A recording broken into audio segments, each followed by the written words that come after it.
Hi, I'm Dave, founder of Halloween Year Round, and today I'm talking about the Conjuring movies. But not really. Well, I'll get to it. I've been a huge fan of these movies ever since the first one came out in 2013. I have met Lorraine Warren. I've even been to her house in the basement where all the creepy things were kept that now a YouTuber owns. That's that's a whole thing. We'll talk about that another time. I actually did a whole video on my experience there, so there's a link to that in the description if you're interested. But for today, I'm looking at movies that are based on Warren cases that you might not even know are. These are movies that technically could be part of the Conjuring franchise because they deal with cases Ed and Lorraine Warren worked, but they're not in the sense that they are not made part of that. They were made before that was even a thing, or it just wasn't. Only one of them actually features Ed and Lorraine Warren in it at all, is what I'll say for now. But let's get into it. The Amityville Horror. This one's kind of obvious. If you've seen Conjuring 2, it literally opens up with Amityville. This was the case that kind of made them household names. It's arguably the most famous haunted house in American history. Lorraine Warren was even the technical advisor on Amityville 2 as like the demonologist advisor. So it's fitting that like while they're not featured in any of the movies, because the movies mostly focus on the Lutz family and their haunting during the month that they lived there. Very few focus on the investigation that happened afterwards, and that's where Ed and Lorraine Warren come in. But this is a case they worked, and it is very much the one that put them on the map. The Demon Murder Case. What if I told you that there was already a movie made about the events of Conjuring 3? That's right, the one where the guy killed somebody and said the devil made me do it. But it was made way back when those events happened in 1983. It was a TV movie and it starred Kevin Bacon. So this is much more a courtroom drama, which is kind of what I was hoping Conjuring 3 would be.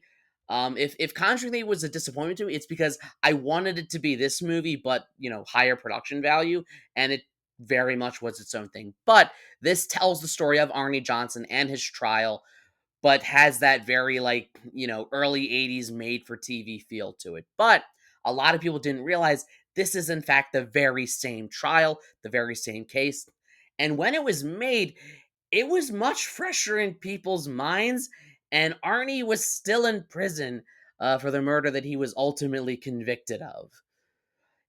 Is it worth a watch?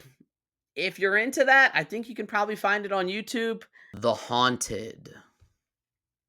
If you simply cannot wait to see what happens in Conjuring Last Rites, watch this 1991 made for TV movie, which is about the exact same case. That's right, the Smurl haunting in Pennsylvania. And bonus, this one actually features Ed and Lorraine Warren. It is, to my knowledge, the only time they were portrayed in fiction while they were both still alive. Again, this was 1991. And while it doesn't suffer from looking like an early 1980s made for TV movie like the Demon Murder Case, well, it's an early 90s made for TV movie. But I feel like it captures the vibe of it really interestingly. And I am so curious going into this almost feels like the down to earth, more realistic version of the case. And I'm very, very curious to compare it to Conjuring Last Rites. And again, it's fascinating to me that of the four Conjuring movies, there are actually three of them that have been adapted. The next, we'll get to the other one, but these ones, again, were made decades ago, already about those cases. And it's interesting if you watch them and then go watch the Conjuring movie it's based on, and you can see you can actually see just how Hollywood it is. But if you want a more down to earth version of that story, The Haunted is where it's at. It's not bad. I enjoyed it. The Haunting in Connecticut. This is one that I'm told Lorraine Warren and her son-in-law Tony Sparrow, he ran like their organization, when she was still alive. I'm told that they tried to be technical advisors. They wanted to work with the production company and they were turned down. I don't know the full story. I'm not here to comment on the Warrens, I know there are obviously, in their line of work, in their field, there's always, accusations of this. I'm just here to talk about the movies. I'm just here to talk about the movies. And this is a movie that is based on a case they worked.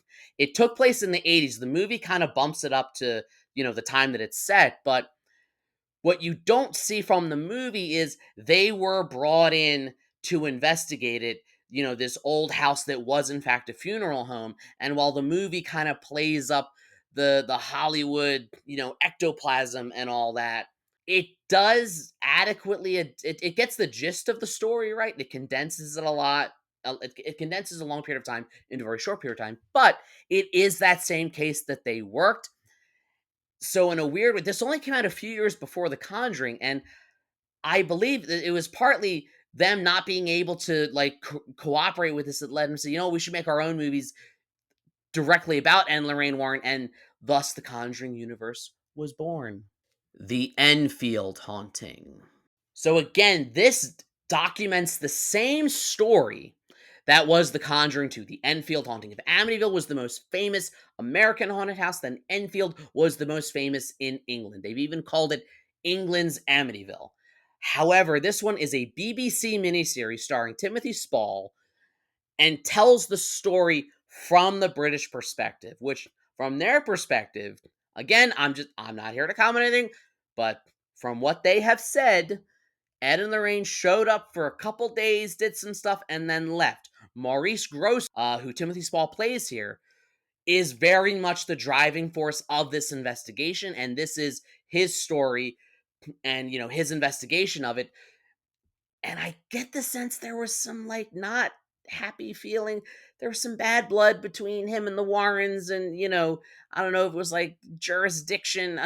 Is there jurisdiction with paranormal investigations? I don't know. I just know that they're not included in the movie. And again, this came out in 2015 after the first Conjuring was already out. While they knew the second one was being made about Enfield, we knew that as early as like late 2013. So I don't know if this was made as a response to that. We're going to tell our own version of the story before the American one, that focuses on Ed and Lorraine Warren. I don't know. I wasn't there. But the timeline is really, really interesting if you think about it, and just a little bit juicy. Um, this one's pretty decent. It's BBC. It's a high quality miniseries. It's from 2015.